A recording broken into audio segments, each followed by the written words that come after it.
We are emotional meatbags after all. Thank you for joining us again on Ask How About. I'm your host, Ranjay Reddy, as always. And today, we're going to talk about a little known something known as emotions. Yeah, you might have heard of them. It's the thing which makes you go, ah! It's also the thing which makes you go, aww. And it's also the thing makes you feel love. You know, deep, gentle love. And as for this year, 2020, we've learned the true emotion of fear. That's right, it's been frightful. But emotions are good. They make us the people who we are. It's very innate. And it helps us make decisions. Like, for example, let's say you want to choose a movie. You want to choose a happy movie. I would recommend Pursuit of Happiness. Because it's a feel good story about a man who's come from nothing and then makes it really big in Wall Street. And if you want to watch a movie, it's pretty emotional. I also recommend Pursuit of Happiness. Because damn it, man, Well, emotions are innately part of us. They make us more civilized and more expressive, one can say.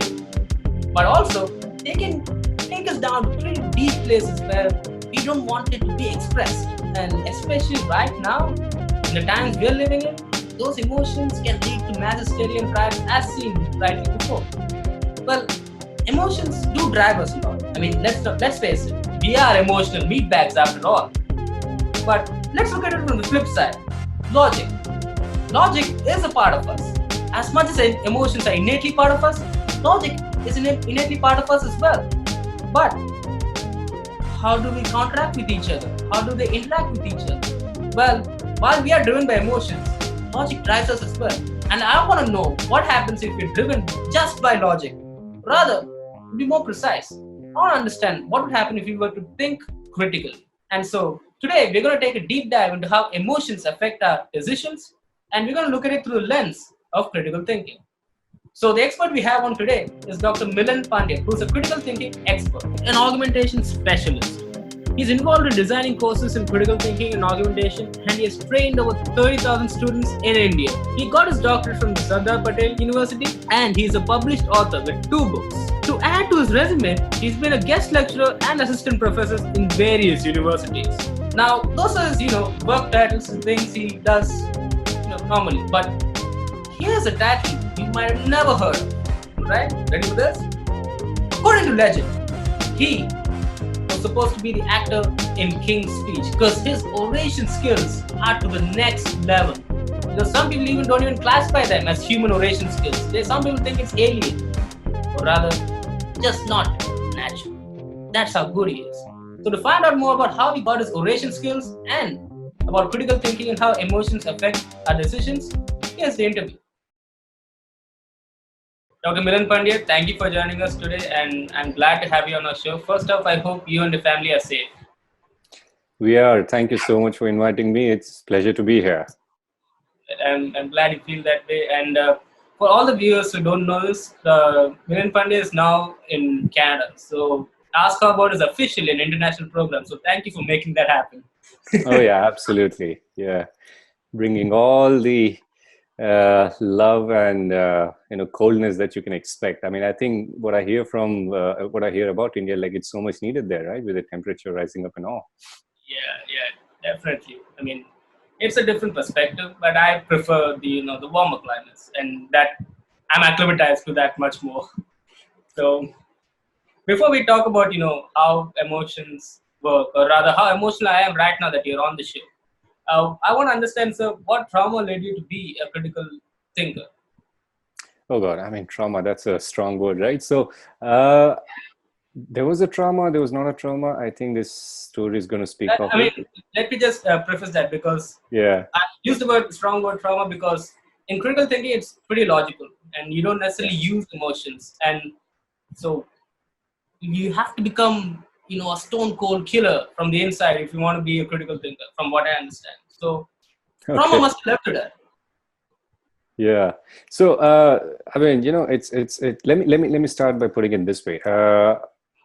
I do teach and train and educate people in critical thinking, but that doesn't mean that I'm the only person in the whole world who has the expertise, right?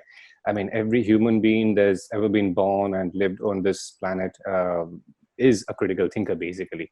But the way it happens is that we are born critical thinkers, or we are born logical, but we are not very good at it, right? So, say for example, I can hold a bat, right? I mean, I can possibly hold a bat in a way it's supposed to be held, in a game of cricket, but that doesn't make me a critical. That doesn't make me a Sachin Tendulkar. Doesn't make me a good cricketer, right? So, in the same way, just because we have the innate capacity of being logical and rational and up to a certain extent scientific as well, that doesn't make us the what we call the critical thinker, right? So how it began, I mean, it's quite an not so interesting, but it's a very intense story for me, for sure. So from the days when I was about to get postgraduate in the literature, and then had the understanding of the philosophy and all, I've always been quite drawn towards what education as a role it plays in the development of mind, right? So I would thank my teachers in the education that I received, because it made me realize and understand that why it's important to understand how to think and not just what to think, right? and and then I started working. I immediately, there was just one thing which I've done in my life, other than I mean, not other than just one thing that I've done is teaching only, right? And in that teaching, I was fortunate enough to work with many universities and colleges, and in that I understood, when I became part of the system, that uh, there's so much of lack of critical thinking. First of all, I mean, there's no denying that, right? There's no two ways about it. And well, I'm not saying that there's 100% lack of it. I mean, it's been done, but it was kind of indirect in terms of not being dealt with it in a way it's supposed to be done. So that struck me, and I think that was my trauma for sure. I mean, that was, I think, traumatic moment. That, hey, I mean, the sole purpose of education is to ignite minds and just make people learn about how to think and not what to think, right? And we're not doing it, right?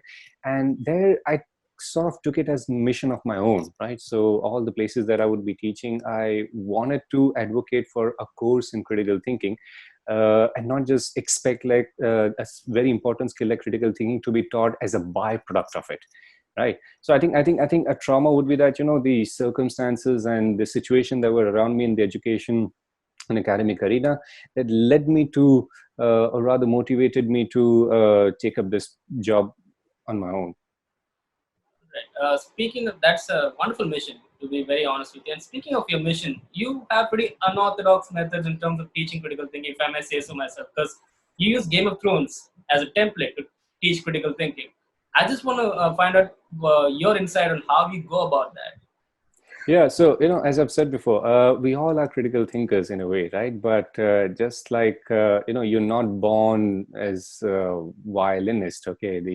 Like, let's just a really good one.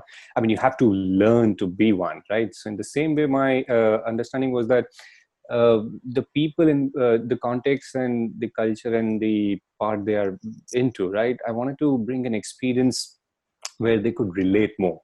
So one of the courses that you just mentioned about the Game of Thrones, the idea was that, okay, that we would be, let's say, looking at the arguments which are exchanged in that. I mean, arguments mean being one of the most important parts of how to practice critical thinking.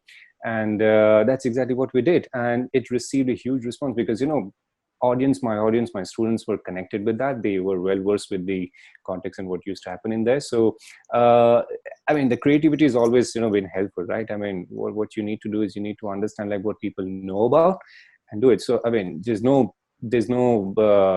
use if, say, for example, you have no idea about the history of America, and then I bring the book of The Great Gatsby and said, hey, you know what, let's sort of take it head on, right? So I think those are one of the few examples that I've had in terms of making critical thinking more, let's say, inclusive for the people to whom it was offered.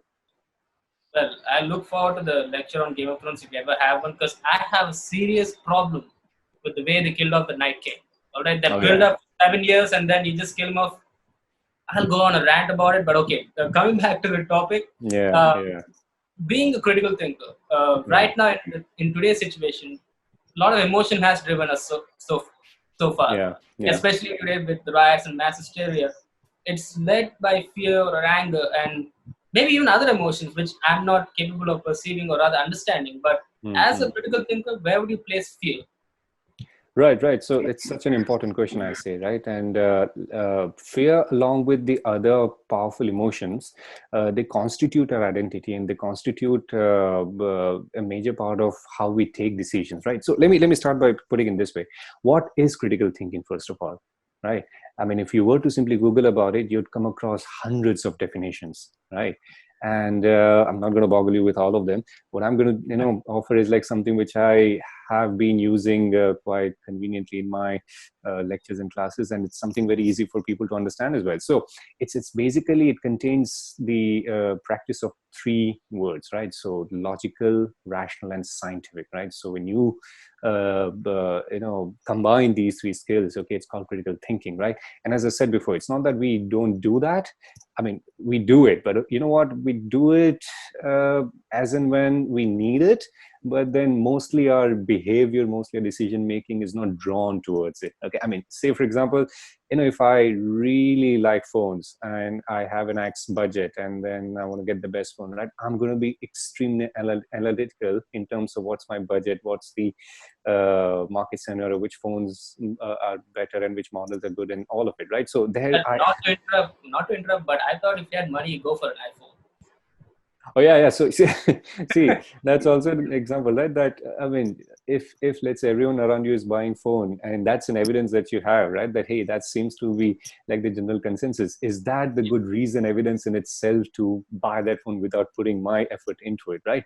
So apart from these three things, what also makes critical thinking interesting is that it's, for me, it's thinking about thinking in order to improve thinking. Okay. Yeah, I mean, it might take some time, probably, after 24, 48 hours, you might say, oh, okay, so that's what it means, right?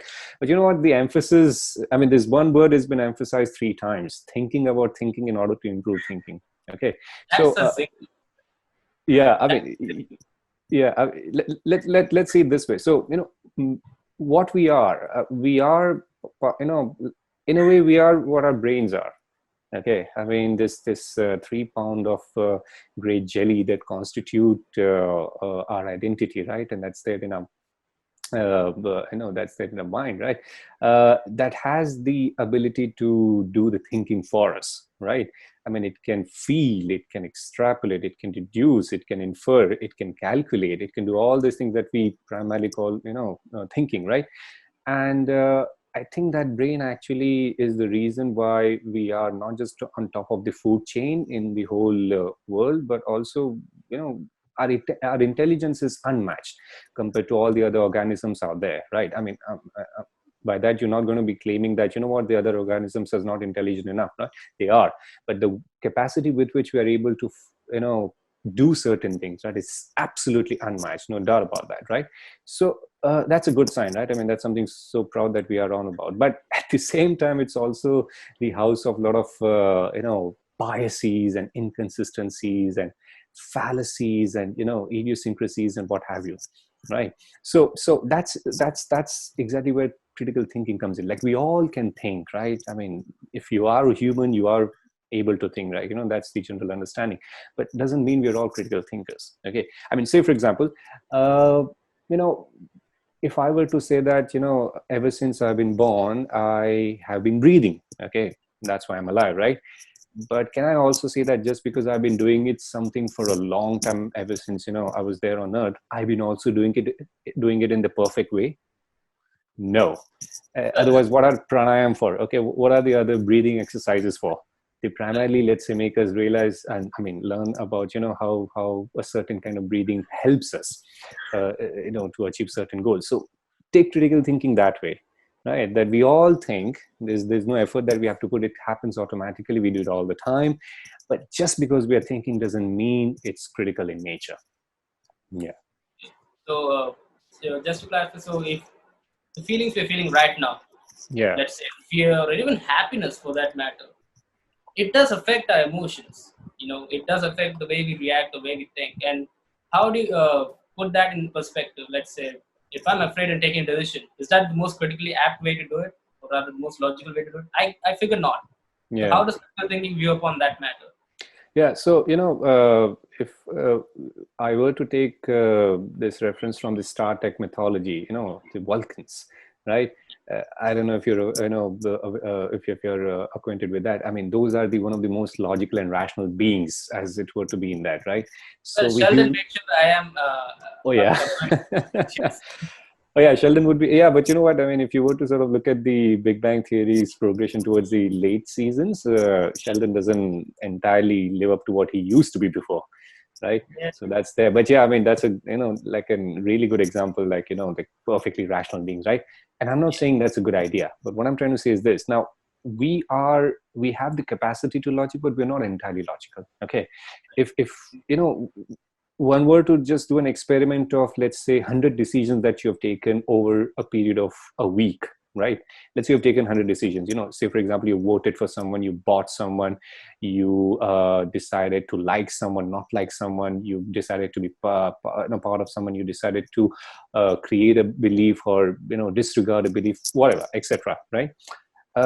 And if you were to experiment and if you try to find out what has motivated the decision making, more than 90% of them would be taken through emotions. Okay, be it fear you talk about, be it the happiness, be it the anger, be it the disgust, be it lust. I mean, all the powerful emotions put together. Right. So emotions do play a very vital role when it comes to decision making, right? I mean, the example you talk about, the iPhone, right? Why iPhone? Okay, I mean, is it because I need it because of the technical affordances? Maybe, I don't know. But there's one thing for sure, like, owning that makes me happy and makes me part of one certain group I always wanted to be part of, right? So that feeling, okay, is what they're selling as well, right? If you were to sort of look at the advertisements, right? I mean, we live in a capitalist consumer world, right? Definitely. Everywhere you see there's advertisements, right? Everyone is trying to sell something, okay, an idea, it wants us to vote for something and do this and do that and whatnot. So when we are expected to, let's say, take so many decisions like that, and much of it we don't even know we are making, right? Emotion is like a very default way in which we do that, right? And that's exactly where critical thinking plays a very critical role. Okay, it doesn't say that, oh, you know what, you stop feeling a feeling, right? No, that's not what it is, right? Because emotions and feelings do constitute a very important major part of we are, right? I mean, they are not enemies, so to speak, but they're not reliable evidence, so to speak, right?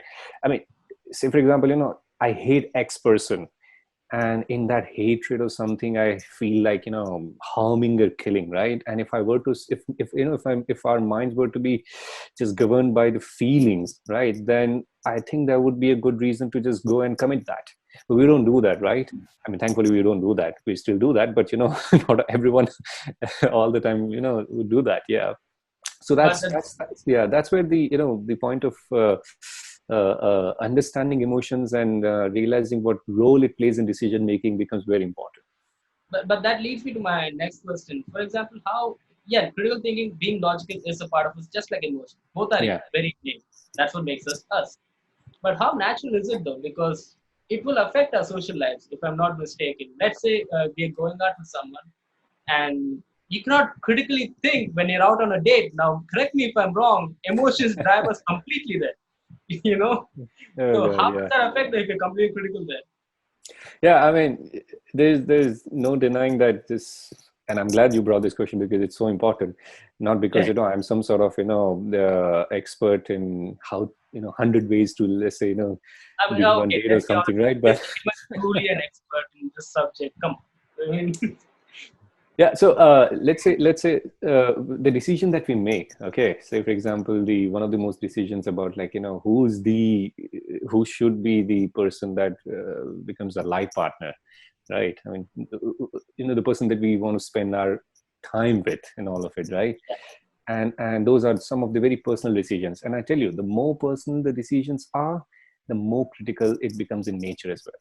So if those decisions, just like any other decisions, were primarily taken out of feelings only, emotions only, then there is, I'm not saying that it's going to be a complete failure, because well, data doesn't suggest that, right? But there's a likelihood of chances that you know uh, there's going to be some sort of problem that the person might face as well. So let me provide an analogy, which is not mine, of course, but it's coming from one of the philosophers I can't thank enough, and I just hugely, let's say, learn from it. So the analogy is kind of this one. So you imagine a chariot, all right, and you are the driver of the chariot, and you have two horses. Okay, let's say one is the dark horse and one is the white horse. Okay, now imagine dark horse be as a representative of all those really powerful emotions. Okay, let's say anger and disgust and lust and all those things that you talked about. Okay, and white horse, let it be the representative of probably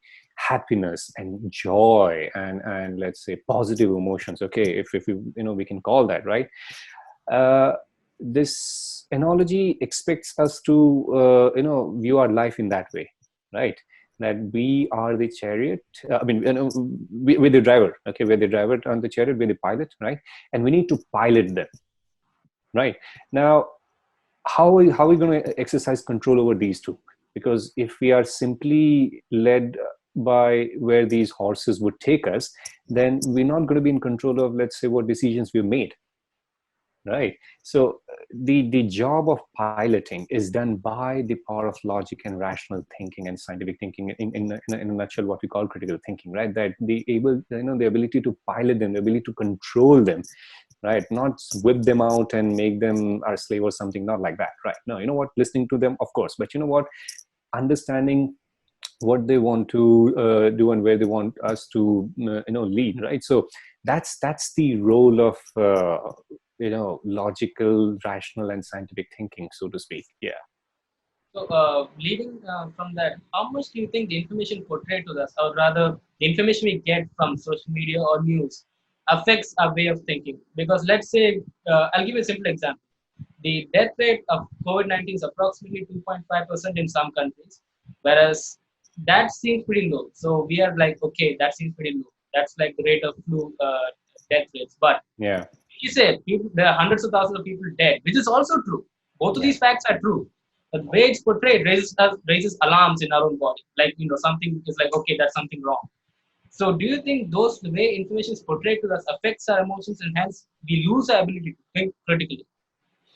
Yeah, I mean, one could argue that now is the time where critical thinking is needed more than ever, and you don't need to have an Einstein's mind to understand that if you were to look at the countries who have been able to, achieve a insurmountable amount of progress in tackling the COVID-19 problem, those countries would be the countries where the leadership has categorically been receiving the understanding and suggestions from epidemiologists, scientists, and people who know the stuff. Okay, let's say the experts, right? And don't want to name names here, but that's exactly how you'd be able to differentiate. Okay, that why, let's say, for example, New Zealand, Taiwan, South Korea, Germany, and a couple of other countries who've been able to do at this moment quite really well is because look what sort of rational decision making they've been making as well, right? And the observation that you made about the social media and all of it, it's so important to understand and also make us understand like why critical thinking is more needed. I mean, let me just give an example. Just yesterday I received this message from one of my cousins, okay, in one of the hundreds of family WhatsApp groups that you have to be part of, okay, because you can't exit them, right? And it said something like this: breaking news on coronavirus. Finally, the FBI has arrested a professor at Boston University who was in contact with Chinese University and the Wuhan Research Laboratory, and who was very well paid by China. Now, he is very clear that the coronavirus is a bioattack planned and led by China. A Chinese expert assures everyone that inhaling hot water vapor kills the coronavirus 100%, even if the virus has entered the nose, throat, or lungs. The coronavirus does not support hot water vapor. And now the next part is, put into bold. Please distribute this information to all of your family members and friends. Ordinary inhalation of hot vapor ends this nonsense. This is another secret, right? And I'm like, okay, so there are like hundreds of questions you have it. So if you were to sort of look at it from the eyes of, let's say, logic and rationality, right? It's the first thing. So let's say this information is to be true. All right, let's not dismiss it because it's on WhatsApp, right? Won't you have received this information from the top media houses if it's reliable? Why, FBI and, this amazing research and this particular investigation, which seems so discreet and amazing, right? Why it comes into your WhatsApp only? Okay, so the moment you, let's say, receive information, there are these questions that we need to develop. And you know what, we've been already paying price for not doing that. You look at the number of, let's say, mob lynchings that have been happening, extremely unfortunate. Most of them are because of some rumors being passed on, right? And also, like, social media has become very important in terms of also realizing that most people now, they are on social media and they look at the memes, they look at some opinions shared out by people, they look at simply the explanation and assumption and justification of something, and they understand that as news, right? They understand as the authentic, reliable news, right? So much so that people, there's been study that have happened that people have been given more importance to the information that received through memes, okay, then actually the new then actually the the trust that they have to sort of make into learning something from the authentic news media houses. So these are very interesting times, right? I mean, what we say is it's a era of post-truth world, right? And also it's the era where you would find out that people are actually getting away from the facts, right? There's already, let's say, these things that people have heard about, that all facts are not facts as well, right? I mean, opinions are given more importance and all of it. So these are tumultuous times as well. And you know what, amidst the COVID-19 pandemic and everything, like, you would absolutely see, right, there's an abundance of examples, like, which authority and leadership has been able to contain it well, primarily because they've been listening to the people who know this stuff and who are experts in it. Right. And so, if I were to, or rather, if you were to put this in a few lines, the last question I'd like to ask you is, if we were all somehow by some miracle critical Yeah. thinking, every one of us, how do you think we would handle this crisis? Oh yeah, I think. Well, that question alone just takes probably like what, 2 hours or something. So, again, if you were to even, let's say, think about that, oh, if all were to be critical thinkers, right? That's the outcome. Well, by the way, if one were to exercise critical thinking, you won't worry about outcome. You would invest in the process. That let's just practice critical thinking and become more better at critical thinking than we were yesterday, right? And then coming to the specific question about how we would have dealt COVID-19, but you know what, I think we would have dealt really well, because we wouldn't have, let's say, in the state that I come from, the mortality rate been abysmally wrong. And one of the reasons that that's under investigation would be that there's this information that has been passed on that taking a certain homeopathic medicine increases the immunity part, right? I mean, it may or may not increase, that's another thing. And it may increase the general one, and does it increase the one that needs to fight against the COVID-19 is another one, right? So if there were to be, let's say, critical thinking oriented leadership and decision making, I think not just the spread of it, okay, but also the number of people who are affected by it and who are dying at a particular rate, definitely they could, there would have been much of a progress down there. And we would obviously, would not, let's say, select the leaders who would think that, yeah, drinking Gaumutra is going to cure it. Or back in March, everyone believed that, this is March, summer's gonna come in couple of weeks time, and then everyone, no virus is immune to heat and everything, right? So yeah, let's not worry about that, okay? And the hot scorching weather is going to eliminate virus on its own as well, right? So these nonsensical ideas, we wouldn't be having it in the first place. Well, it's always wishful to think how the world could have been better, or rather how the world could have been done much better. But from this interview, if there's one thing I found out, I'm a very emotional Yeah. So is and everyone. So is so, everyone. so everyone. And honestly, sir, that was really enlightening. And thank you for doing this with us. But before you leave, I just have one question with you. Now, throughout the interview, I'm pretty sure the viewers and I, knowing you from before as well, know that you're a wonderful orator. Where did that passion for oration come from? How do you get so good at it? Yeah, I don't know. I mean, just I think there are a lot of reasons for that, but maybe my uh, love and passion for theater as well. So all these, I mean, all the years where I was a student, okay, in a very formal way. I mean, obviously, I'm a student right now as well, in terms of like, a teacher is always a lifelong student. But when I was part of, formal academics and all, I don't think there was ever a year where I did not participate in any theater related activity, and that automatically trains you to, first of all, it's amazing that, taking care of the stage fright, right? And Yeah. once you have accomplished that, you understand how powerful it is to, be able to present and communicate to the people out there. And then you have your skill that everyone's in it. It's just like, you need to understand like what keeps you away from it. So it was always there. And I think those ingredients made me fall in love with the oration part, and that's precisely why I am where I am right now and what I'm doing right now. Well, that's wonderful. So, for all the orators watching or rather aspiring to be, go to theater. All right. That's Yeah. Niran's advice to you guys. And finally, thank you for doing this to us. Uh, Thank you for joining us in the show. We really appreciate you being here. Thank you so much. It was an honor. It was completely my pleasure to be here. And what a wonderful initiative you guys have been on, right? I mean, it's the need of an hour, actually, right?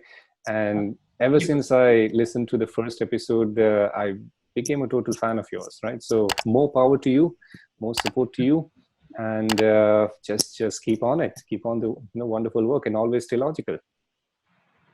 Thank you. I'd like to end on that wonderful endorsement from you. So thank you so much. Yeah.